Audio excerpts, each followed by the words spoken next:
విశాఖకు చెందిన టెకి రాధా గాయత్రి మృతి కేసు రోజుకో మలుపు తిరుగుతోంది.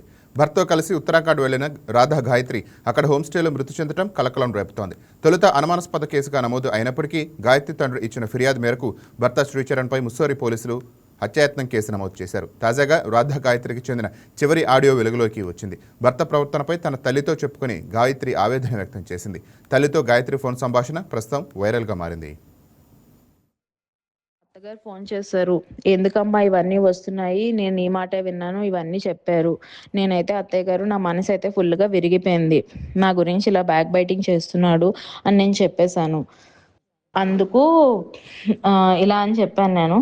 సో ఏమైనా ఉంటే అత్తయ్య గారు, మీ అబ్బాయి ఏదైనా నేను తప్పు చేశాను కానీ ఏదైనా చెప్తే కనుక నేను వాడిని కాల్లో యాడ్ చేస్తాను ఉండమ్మా అన్నారు.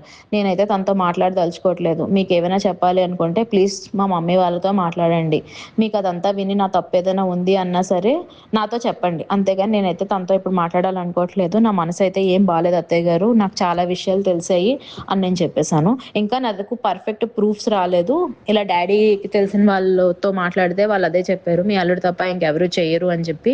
అండ్ వాళ్ళు చెప్పకపోయినా అది ప్రూవ్ అయిపోయింది. మొత్తం నా ఫ్రెండ్ సర్కిల్ అందరూ చెప్పారు, ఇంక్లూడింగ్ నవీన కూడా చెప్పింది వాడే కదా చేసుంటాడు అని చెప్పి. ఇంకెవరికి ఆ స్కోప్ అయితే లేదు అత్తయ్య గారు, అది ప్రూవ్ అయిపోయింది. ఇంకా అది తెలిసాక కూడా నా మనసు ఇంక మనసులో లేదు. ఇన్నాళ్ళు ఓపిక పట్టాను, పోల్లే అక్కడికి వెళ్తే మారుతాడేమో, కొంచెం తనకు మారుతుంది బిహేవియర్ అని చెప్పి ఓపిక పట్టాను. కానీ ఇప్పుడు తన అన్ని లిమిట్స్ క్రాస్ అయిపోయాడు. ఇంకా నేనైతే ఏం మాట్లాడదలుచుకోవట్లేదు. నా మనసు అయితే బాగాలేదు. ఇప్పుడు నేనేం మాట్లాడదలుచుకోవట్లేదు తనతోనైతే అని చెప్పేసాను. అమ్మ, మా అత్తగారు ఫోన్ చేశారు.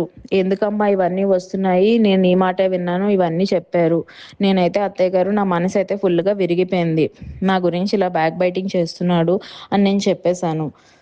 అందుకు ఇలా అని చెప్పాను నేను. సో ఏమైనా ఉంటే అత్తయ్య గారు, మీ అబ్బాయి ఏదైనా నేను తప్పు చేశాను కానీ ఏదైనా చెప్తే కనుక నేను వాడిని కాల్లో యాడ్ చేస్తాను ఉండమ్మా అన్నారు.